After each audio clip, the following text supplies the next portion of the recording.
नमस्कार साथियों, आज का हमारा टॉपिक है मोसाद का ऑपरेशन डायमंड। देखिए, मोसाद आप जानते हैं इजराइल की खुफिया एजेंसी है जो पूरी दुनिया में अपने कारनामों के लिए जानी जाती है। ये रशिया का फाइटर प्लेन है मिग-21। उस समय की बात है, उस समय दुनिया में दो महाशक्तियां हुआ करती थी, एक था रशिया और दूसरा था अमेरिका।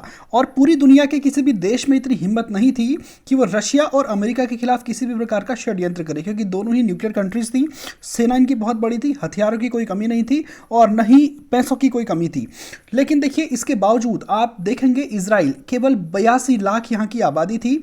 यहाँ की खुफिया एजेंसी मोसाद प्लान तैयार करती है रशिया के इस मिग-21 को चोरी करने की। तो सोचिए, आपने रुपये पैसों की चोरी सुनी होगी, एक फाइटर प्लेन की चोरी करने का प्लान तैयार होता है, वो भी रशिया के फाइटर प्लेन का। तो अपने आप में इतिहास में बहुत महत्वपूर्ण घटना अपने आप में है, क्योंकि रशिया का फाइटर प्लेन चुराना अपने आप में एक तरह से आग में कूदने जैसा है। ठीक है, तो अब इस फाइटर प्लेन की चोरी किस तरह से होती है, सब कुछ मैं आपको विस्तार से बताऊंगा। किस तरह से इसके बाद अरब युद्ध की शुरुआत होती है, सब कुछ आपको विस्तार से जानने को मिलेगा। तो देखिए, सबसे पहले मिग-21 की अगर हम बात करें तो एक साइंटिस्ट थे, ठीक है, इनका नाम था मिकोयन गोरेविच। तो मिकोयन का MI ले लो और गोरेविच का G ले लो, तो इसलिए इसको नाम जो है मिग-21 दिया। अब आप सोच रहे होंगे कि आखिर इस फाइटर प्लेन में ऐसा क्या था जो इजराइल इसको चोरी करने का प्लान तैयार करता है। तो देखिए, जब 1945 में जब हमारा सेकेंड वर्ल्ड वॉर खत्म होता है, तो सेकेंड वर्ल्ड वॉर को खत्म होने के बाद एक आपका USSR है और दूसरा क्या है आपका अमेरिका। ठीक है, एक USSR है, इसको अगर हम रशिया कह दें तो गलत नहीं होगा। तो ये दोनों देश अपने आप में सुपर पावर बनकर उभरते हैं और दोनों देशों के बीच में एक तरह से प्रभुत्व की लड़ाई शुरू हो जाती है। दोनों ही देश दुनिया के अलग अलग देशों को अपने साथ जोड़ने का प्रयास करते हैं और एक दूसरे को आंख दिखाने का प्रयास करते हैं, और एक तरह से हथियारों की होड़ इन दोनों देशों में शुरू हो जाती है। पहले न्यूक्लियर बॉम्ब्स की होड़, न्यूक्लियर वेपन्स की होड़, फाइटर प्लेन की होड़, और जो पनडुब्बियां, सबमरीन इत्यादि होती है, ये अलग अलग तरीके के ये सब लोग बनाना शुरू करते हैं। तो देखिए, जब आपका ये सेकेंड वर्ल्ड वॉर खत्म होता तब रशिया चाहता है कि मैं एक ऐसा फाइटर प्लेन तैयार करूं, एक ऐसा लड़ाकू विमान बनाऊं जिसके सामने अमेरिका और यूरोप समेत किसी भी देश की वायुसेना का कोई भी फाइटर प्लेन टिक ना सके। तो इस चीज़ में जो है सेकेंड वर्ल्ड वॉर के बाद से ही रशिया काम करना शुरू करता। वो न्यूक्लियर एनर्जी पर तो काम कर ही रहा था और बाद में न्यूक्लियर बॉम्ब बनाने में सफल हो जाता, वो सैटेलाइट पर भी काम कर रहा था, बाद में अंतरिक्ष में सबसे पहला सैटेलाइट भी रशिया ही भेजता है। तो ठीक इसी तरह से एक ऐसा फाइटर प्लेन रशिया बनाना चाहता है जिसके सामने अमेरिका समेत किसी भी देश की वायुसेना का कोई भी फाइटर प्लेन टिक ना सके, और ऐसा करने में वो कामयाब होता है 1956 में। ठीक है, तो 1956 में इसने एक ऐसा गजब का फाइटर प्लेन तैयार कर लिया।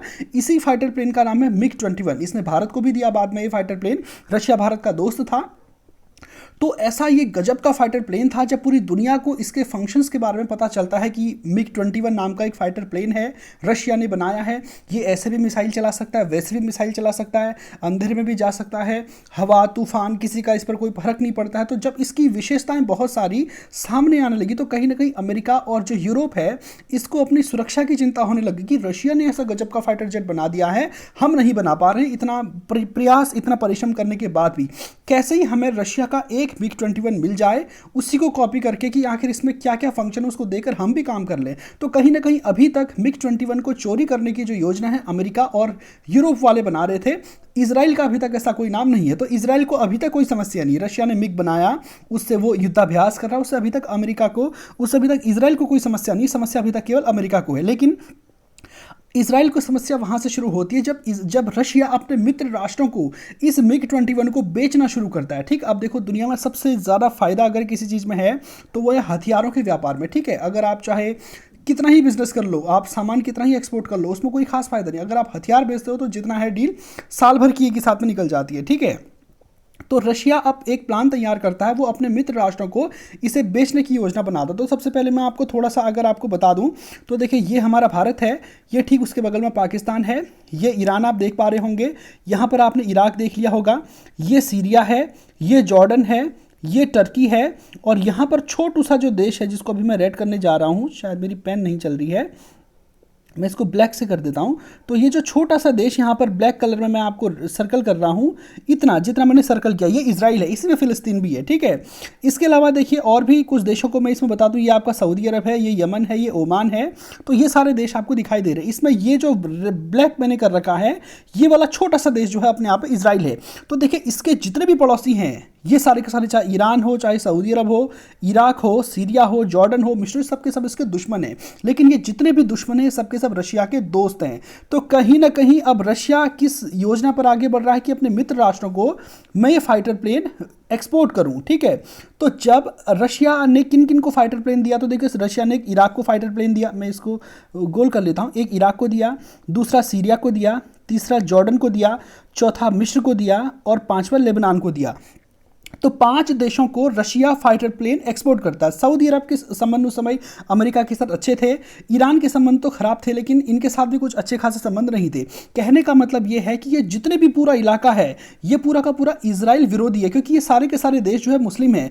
और यहाँ पर जो इजराइल अकेले यहाँ पर बैठा बेचारा, ये यहाँ पर क्या है, यहूदी लोग हैं। केवल 82 लाख इनकी आबादी है, लेकिन इसके बावजूद चाहे सऊदी अरब हो, चाहे ईरान हो, चाहे इन देशों में घुस घुस कर इजराइल ने इतने सारे ऑपरेशन किए हैं, अपने दुश्मनों का इतनी बुरी तरह से उसने खात्मा किया है कि आज भी अरब देश जो है इजराइल से पंगा लेने से पहले 100 बार सोचते हैं।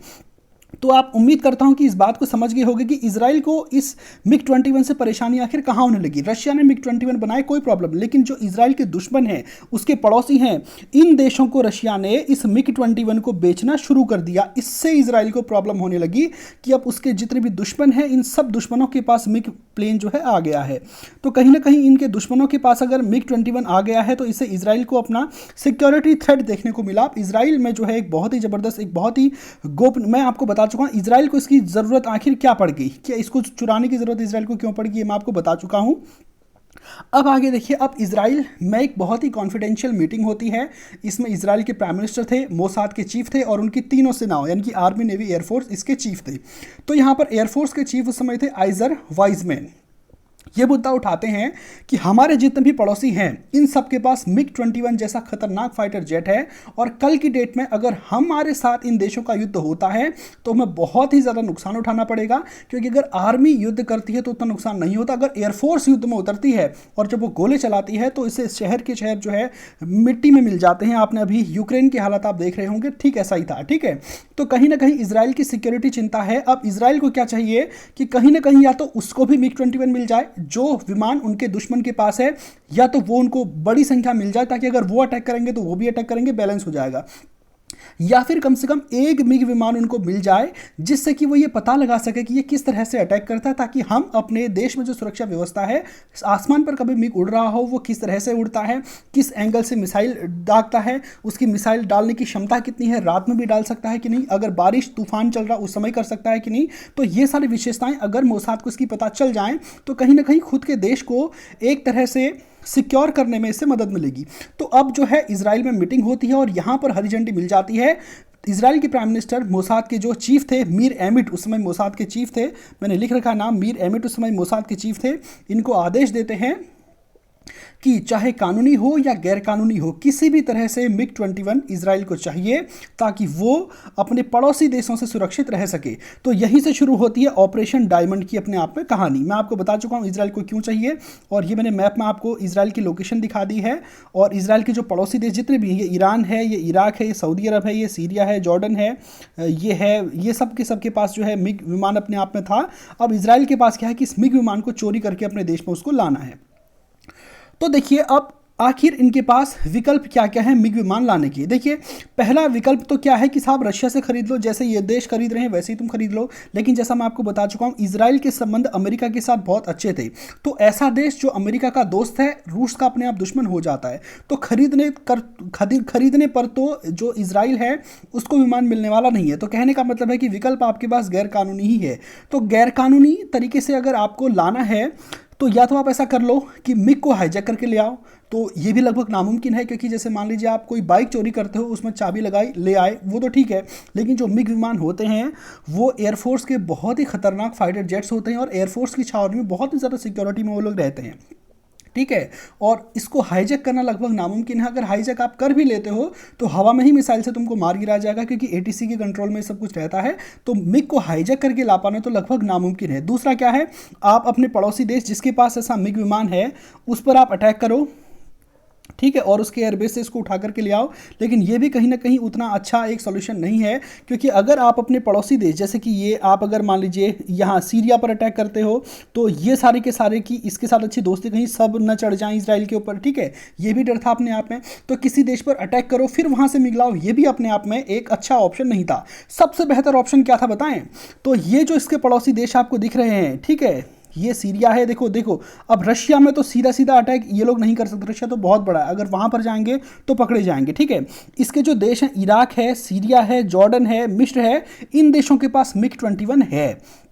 तो इन देशों के पायलट जो हैं, जो इस MiG-21 को चलाते हैं, उनको पकड़ा जाए, किसी भी तरह से उनको खरीदा जाए, अपने पक्ष में की जाए, उन पायलट्स के साथ सेटिंग की जाए, ताकि मिग को जो है इजराइल की धरती पर लाया जाए। तो आखिर में इस प्लान पर जो है सहमति बनती है कि हाईजैक करना, खरीदना, हमला करके कब्जा करना, ये प्लान अपने आप में ठीक नहीं है।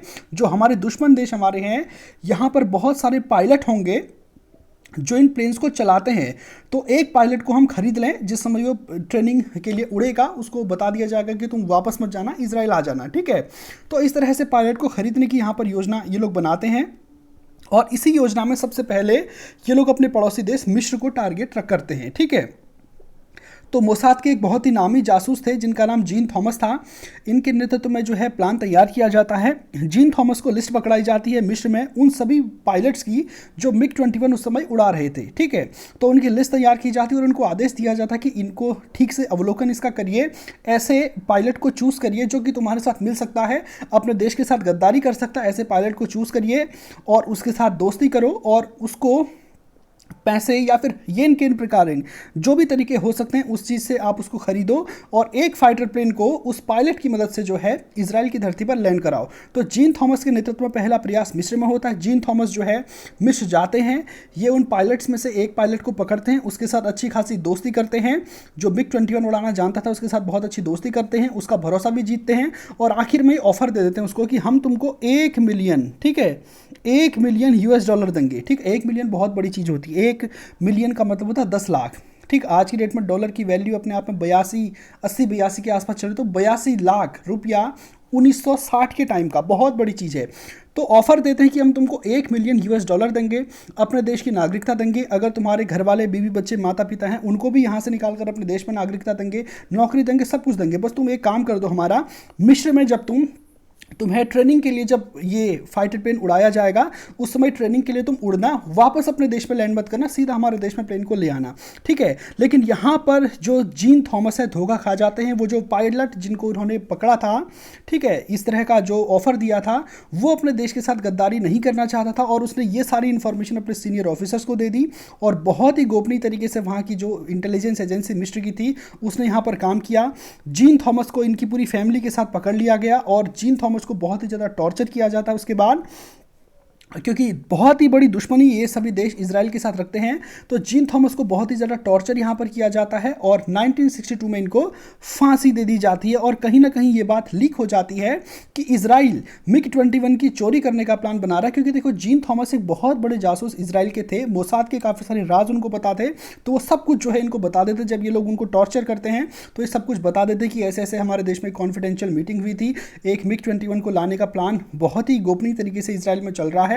तो अब कहीं ना कहीं सारे देश जिनके पास MiG-21 है वो सतर्क हो जाते हैं, अपने पायलट्स को भी आदेश दे देते हैं कि तुम लोग जो MiG-21 उड़ा रहे हो बिल्कुल सिक्योरिटी के साथ उड़ाना, ठीक है।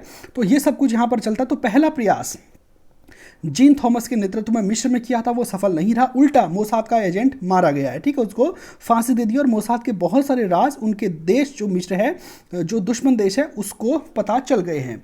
लेकिन इसके बावजूद इजराइल की जो खुफिया एजेंसी मोसाद है वो अपना प्लान ड्रॉप नहीं करती है MiG-21 को चोरी करने का। भले ही पहला प्लान फेल हो गया है तो कोई फ़र्क नहीं पड़ता, अगर मिस्र में सफल नहीं रहा तो अब उन्होंने दूसरे देश को टारगेट करना शुरू किया, इराक को, ठीक है। इराक के पास भी उस समय जो है बहुत सारे मिग विमान थे। तो बगदाद इराक की राजधानी है, यहाँ पर 2 पायलट जो थे उनको पकड़ा जाता है और ये लोग तैयार भी हो जाते हैं, ठीक है। लेकिन आखिरी टाइम पर ये लोग मुकर जाते हैं। फिर इजराइल के लिए फिर एक और समस्या है। एक तो पिछली बार मिस्र में हमारा जासूस पकड़ा गया था, मारा गया था, ठीक है, उस समय तो इजराइल ने उसको जानने से इनकार कर दिया था।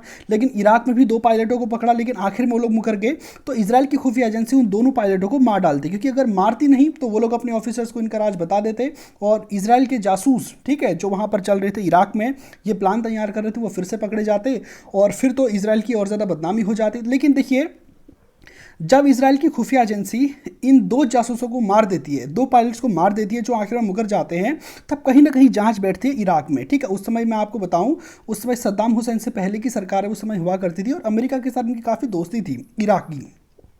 इजराइल की भी अमेरिका के साथ काफ़ी दोस्ती थी और इजराइल के जो जासूस थे वो अमेरिका होते हुए इराक गए थे, यानी कि उनके पास अमेरिका की नागरिकता अपने आप में थी। तो कहीं ना कहीं मोसाद के जासूस में फंसते नहीं है। लेकिन जब इंक्वायरी होती कि साहब 2 पायलट मारे गए और वो मिग वाले थे, मिग चलाने वाले पायलट थे, वो 2 मारे गए, तो कहीं ना कहीं शक इजराइल पर जाता है। लेकिन अंततः जो है इजराइल को क्लीन चिट मिल जाती है कि जो 2 पायलट थे इनकी हत्या इजराइल ने नहीं की है, कोई अन्य कारण की हत्या के हो सकते हैं। तो दूसरा प्लान भी कहीं ना कहीं फेल हो जाता है, ठीक है। एक प्लान आपका मिस्र में फेल हो चुका है, इनका जासूस फांसी पर चढ़ा दिया है। दूसरा प्लान इराक में तैयार करते हैं, सब कुछ हो जाता है, लेकिन आखिर में दोनों पायलट जो है मुकर जाते हैं मिग 21 लाने से। फिर मोसाद के एजेंट उन दोनों पायलटों की हत्या करते हैं, तो दूसरा प्लान भी जो है चौपट हो जाता है। लेकिन आते आते देखिए कुछ साल बीतते हैं, 1964, ठीक है, 1964 आ जाता है। यहाँ पर कहीं ना कहीं ये प्लान अब सफलता की ओर जाने लगता है।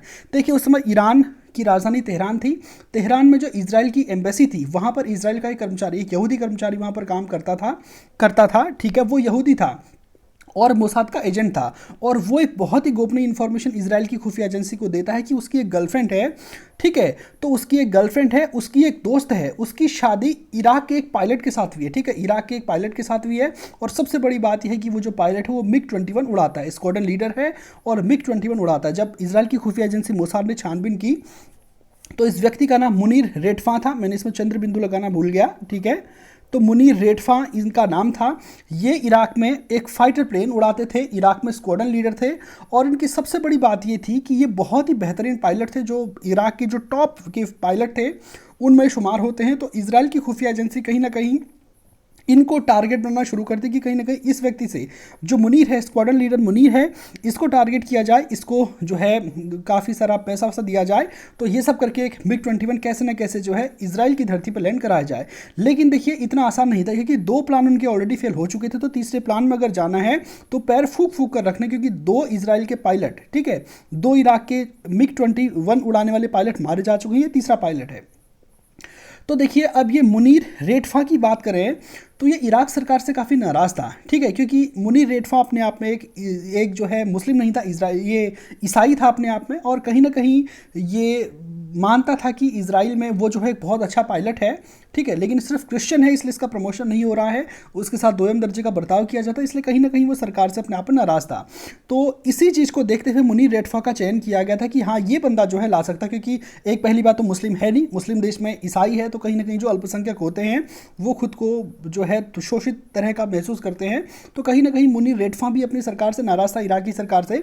तो अब जो है इजराइल की खुफिया एजेंसी मोसाद को यकीन हो जाता है कि ये व्यक्ति हमारे काम का हो सकता है।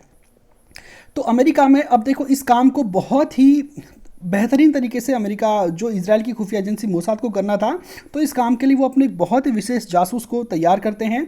अमेरिका में वो जासूस तैनात थी, मोसाद की एक महिला एजेंट थी, ठीक है, इसको अमेरिका में तैनात थी। इससे पहले इसको बगदाद भेजा जाता और इसका काम क्या था, मुनीर के साथ दोस्ती करनी थी इसको अच्छी खासी। और बाद में जब ये पूरी तरह से जो है मतलब कन्विंस हो जाए तो फिर इसको इसके साथ मिग 21 की डील करनी थी। तो ये महिला जासूस जो है जाती है, मुनीर रेटफा के साथ अच्छी खासी दोस्ती करती है, ठीक है, उसके साथ घूमने के लिए भी जाती है, उसको रोम और यूएस बहुत सारी जगह पर घुमाती है। और मुनीर रेटफा भी अपनी जो है काफ़ी व्यक्तिगत बात है इसके साथ किया करता था। ये भी बोलता था कि हमारे साथ यहाँ पर बहुत अच्छा बिहेवियर नहीं होता है, मैं इतना बढ़िया पायलट हूँ, सिर्फ क्रिश्चियन हूँ इसलिए मेरा प्रमोशन नहीं होता, मेरे साथ के जो पायलट थे वो कहाँ ऊपर इतने पदों पर पहुँच चुके हैं, मैं अभी तक बेचारा स्क्वाड्रन लीडर ही रह चुका हूँ, सिर्फ क्रिश्चियन हूँ इसलिए मेरे साथ ऐसा हो रहा है।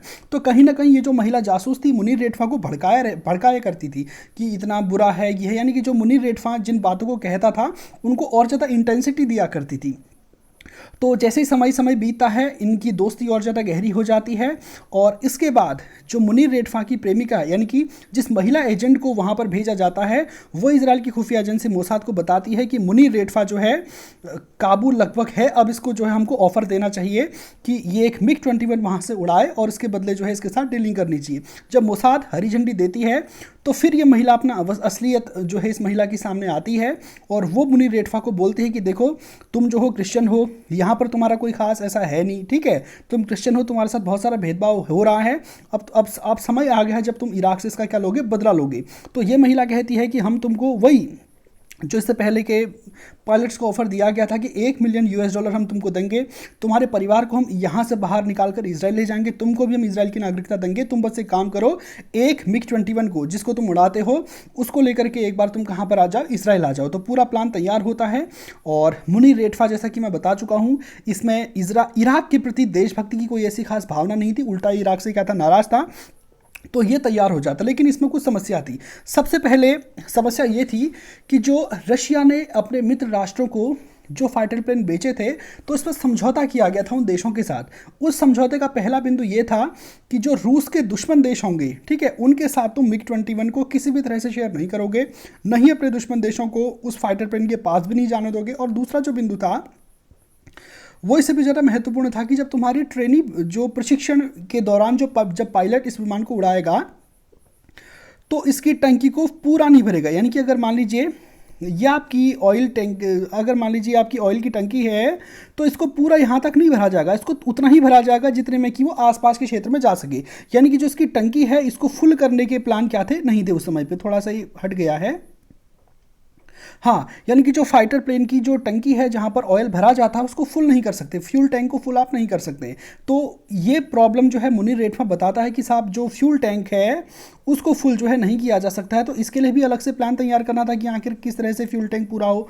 दूसरा ये एक और बात बताता है कि इसके जो माता पिता पत्नी बच्चे सब हैं इन सब को तुम इराक से निकाल कर इसराइल ले जाओ और जब ये सब के सब इसराइल पहुंच जाएंगे तब मैं फाइटर प्लेन चोरी करके यहाँ से उड़ूंगा और उसको इसराइल पर ले आऊँगा। तो देखिए जो सबसे बड़ी बात ये थी कि जो मुनीर रेठवा एक अग्रणी, काफ़ी आगे का पायलट था अपने आप में, और इसके माता पिता पत्नी बच्चे सबको अगर एक साथ इजराइल से बाहर भेज दिया जाता तो कहीं ना कहीं हो सकता है कि ये पकड़ा भी जाए, क्योंकि ये जो काफ़ी बड़े बड़े ऑफिसर्स होते हैं जो सिक्योरिटी कंसर्न में लगे रहते हैं इनकी भी जासूसी उस देशों की इंटेलिजेंस एजेंसी करती है। तो कहीं ना कहीं इराक की जो इंटेलिजेंस एजेंसी है उसको भी शक हो जाता अगर इसके सारे के सारे रिश्तेदार एक ही साथ गायब हो जाएं। तो सबसे पहले ईरान की जो इजराइल की खुफिया एजेंसी मोसाद प्लान करती है कि मुनीर रेठवा के जो माता पिता हैं पहले हम इनको बाहर निकालेंगे, फिर कुछ समय के बाद धीरे धीरे इनके पत्नी बच्चों को बाहर निकालेंगे, एक साथ सबको बाहर नहीं निकालेंगे।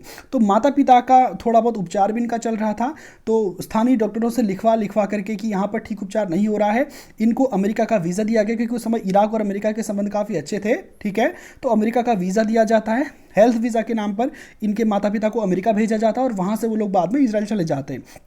पत्नी और बच्चे इनको टूरिस्ट वीज़ा पर यूरोप भेजा जाता है और वहाँ से वो लोग इजराइल जाते हैं। तो कहने का मतलब है कि मुनीर रेठवा, इनके माता पिता पत्नी बच्चे सब इजराइल पहुँच चुके हैं, केवल ये इराक में हैं। इनको अब क्या करना है, फाइटर प्लेन उड़ाना है और उस फाइटर प्लेन को लेकर के कहाँ पहुँच जाना, इजराइल पहुँच जाना है। लेकिन इसमें समस्या थी। पहली समस्या क्या थी, फ्यूल टैंक इनको फुल भरना पड़ेगा, क्योंकि अगर फ्यूल कम भरेंगे तो ये ज़्यादा से ज़्यादा अपने आसपास में सीरिया के आसपास तक ये पहुँच पाएंगे। अब थोड़ा सा मैप की इसमें आवश्यकता होगी। हाँ, तो देखिए ये वाला जो इलाका आपको दिख रहा है ये है इराक, ठीक है। यहाँ से इनको उड़ना है, ये जॉर्डन है, इस जॉर्डन होते हुए इजराइल पहुंचना। पहली प्रॉब्लम क्या थी कि ये जो डिस्टेंस है ये अपने आप में 900 किलोमीटर थी, ठीक है।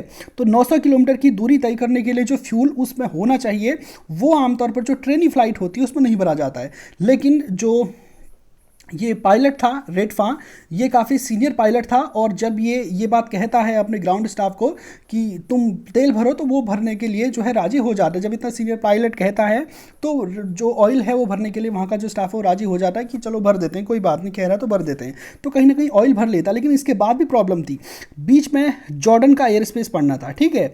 तो कहीं ना कहीं अगर ये इराक से अगर ये फ्लाइट को लेकर के आता भी है, वहाँ से मान लो आगे आ जाता है, तो इसके बाद बीच में जॉर्डन पड़ना, जॉर्डन की ATC के संपर्क में आ जाएगा और कहीं ऐसा ना हो कि इराक का फाइटर प्लेन देखकर जॉर्डन वाले इसको मार दें, ठीक है, यानी कि इजराइल तक पहुंच ही ना पाए। तो ये दो प्रॉब्लम्स थी। तो इसको एक रिस्क की तरह ये अपने आप में लेता, क्योंकि रिस्क ये हो सकता मार भी दे, ठीक है। तो जब ये इराक से उड़ना शुरू होता है, देखिए जो आपके ये जो होते हैं पायलट लोग, इनको पहले से इनका रूट पता होता है और ये ATC के साथ कंट्रोल में रहते हैं। तो जैसे ये लोग अपने रास्ते से भटकते हैं तो इनको वार्निंग दी जाती है कि पायलट आप अपने रास्ते से भटक गए हैं, इस रास्ते पर आइए, ठीक है। फिर एक बार और वार्निंग दी जाती है, जब तब भी नहीं मानते तो फाइटर प्लेन को सीधा मार दिया जाता है। तो जैसे ही जो स्क्वाड्रन लीडर मुनीर हैं, ये अपना रास्ता भटकते हैं तो इराक की एटीसी के साथ इनका संपर्क होता है और वो कहती है कि पायलट आप रास्ता भटक गए हैं, वापस सही रास्ते पर आओ। इसके बाद भी जो ये इजराइल के बताए हुए मार्ग पर चलते हैं तो इनको फिर से जो है चेतावनी दी जाती है कि वापस आओ वरना तुमको मार गिराया जाएगा, लेकिन उसके बाद ये अपनी रेडियो की फ्रिक्वेंसी बंद कर देते हैं। ठीक है, फिर ये जब जॉर्डन के इसमें प्रवेश करते हैं तो कहीं ना कहीं जब जॉर्डन की एटीसी के साथ उनका संपर्क होता तो ये कहते हैं कि मैं जो है अपना रास्ता भटक गया हूँ, ये रूटीन फ्लाइट है, अभी चला जाऊँगा। तो कहीं ना कहीं ऐसा करते हुए ये इजराइल के एयर स्पेस में दाखिल होने में सफल हो जाते हैं और इस तरह से एक MiG-21 विमान, ठीक है, जो रशिया ने अपने मित्र राष्ट्रों को यानी कि इसके पड़ोसी देशों को बेचा था, सीरिया को बेचा था, जॉर्डन को बेचा था, इराक को बेचा था, ठीक है, मिस्र को बेचा था, लेबनान को बेचा था, इतने सारे 5 इसके दुश्मन देशों को बेचा था। अब कहीं ना कहीं एक MiG-21 इराक से चोरी करके इसराइल अपने देश में ला चुका है और इसके बाद बताया जाता है कि इसकी सारी फंक्शनिंग इत्यादि खोल खाल करके इसराइल ने सब कुछ देखा, चलाया और इसके तुरंत बाद जो है 6 डे वॉर शुरू हो जाता है। ठीक है, ये जो 6 डे वॉर था इसमें मैं आपको बताऊं, देखिए एक तरफ इजराइल अकेला छोटा सा देश यहाँ पर था, इस पर सीरिया भी अटैक करता है, जॉर्डन भी अटैक करता है, मिस्र भी अटैक करता है। ये 3 देश जो है इजराइल पर तीनों ओर से अटैक करते हैं और इधर तो भूमध्य सागर था और इनको सपोर्ट हासिल था इराक का, ईरान का और सऊदी अरब का। कहने का मतलब पूरा का पूरा मुस्लिम वर्ल्ड, ये पूरा का मुस्लिम वर्ल्ड है, ये इसके ऊपर टूट पड़ता है इसराइल के ऊपर और 6 दिनों की जो जंग चलती है उसमें इसराइल इन सब देशों को धूल चटा दी थी। ठीक है, पहले ही अटैक में इन्होंने जितने भी फाइटर प्लेन सीरिया के थे, जॉर्डन के थे, मिस्र के थे, सबको तहस नहस कर दिया। कभी इसकी कहानी मैं आपको विस्तार के साथ बताऊंगा। और जो मिग प्लेन जो इजराइल ने चोरी किया था यहाँ से, उस मिग प्लेन की बहुत ही बड़ी भूमिका यहाँ पर देखने को मिलती है। बताया जाता है कि उस मिग की मदद से इसने जो पड़ोसी देश सीरिया, जॉर्डन है, इनके बहुत सारे मिग विमानों को मार दिया था। इसके बाद रशिया को जब ये बात पता चलती है कि मेरे फाइटर प्लेन को चोरी करके गैरकानूनी तरीके से जो इजराइल वाले हैं वो इराक से ले जाते हैं, तो रूस इजराइल को धमकाता है कि भाई फाइटर प्लेन वापस करो वरना ठीक नहीं होगा, क्योंकि रशिया उस समय न्यूक्लियर कंट्री थी, कहीं न्यूक्लियर बॉम्ब ही ना मार दे, ये भी अपने आप में खतरा था। तो इसके बाद जो इजराइल है उसने ये MiG-21 अमेरिका को सौंप दिया। इसके बदले बहुत ही बड़ी डिफेंस डील अमेरिका और इजराइल के बीच में होती है, क्योंकि जंग खत्म होती है और जंग में जब जीता है, जब पूरी दुनिया देखती है, एक तरह से कहीं ना कहीं इमोशनली भी इजराइल के साथ दुनिया वाले थे कि एक छोटा सा 82 लाख की आबादी वाला यहूदियों का देश है, इस पर इतने सारे के सारे मुस्लिम देश चढ़ाए हैं और उसके बाद भी इजराइल ने इन सब के सब देशों को हरा दिया जंग में। तो अरब देशों के लिए काफ़ी शर्मनाक हार ही अपने आप में थी और इजराइल पूरी दुनिया में एक तरह से एक बहुत ही शक्तिशाली देश के रूप में आगे आता है। अमेरिका के साथ इसका डिफेंस पैक्ट इसके बाद होता है और अमेरिका से इन्हें बहुत सारे फाइटर प्लेन मिलते हैं। उसके बदले ये जो इजराइल है, ये जो MiG-21 जो चुराया हुआ था, ये अमेरिका को दे देता है। फिर अमेरिका इसको खोल खाल के सब इसका ऑपरेशन करता है और आने वाले समय पर जो बहुत ही बेहतर फाइटर प्लेन इत्यादि थे वो अमेरिका ने बनाए। तो कहीं ना कहीं मिग को जो है अमेरिका ने उसके बाद कॉपी किया। तो ये कहानी थी रशिया के बनाए हुए MiG-21 विमान की, जिसे इजराइल चोरी करता है, बाद में अमेरिका को देता है और अमेरिका ने बाद में उसी को देखते हुए अपने F-16 से लेकर हरक्यूलिस विमान बहुत सारे हैं, कहीं ना कहीं इसी की टेक्नोलॉजी का यूज़ करते हुए उसने ये सारे विमान अपने आप पे बनाए थे। उम्मीद करता हूँ आज का सेशन आप सभी को पसंद आया होगा। चैनल पर नहीं है तो चैनल को सब्सक्राइब कर लीजिए। तो आज के सेशन को यहीं पर समाप्त करते हैं।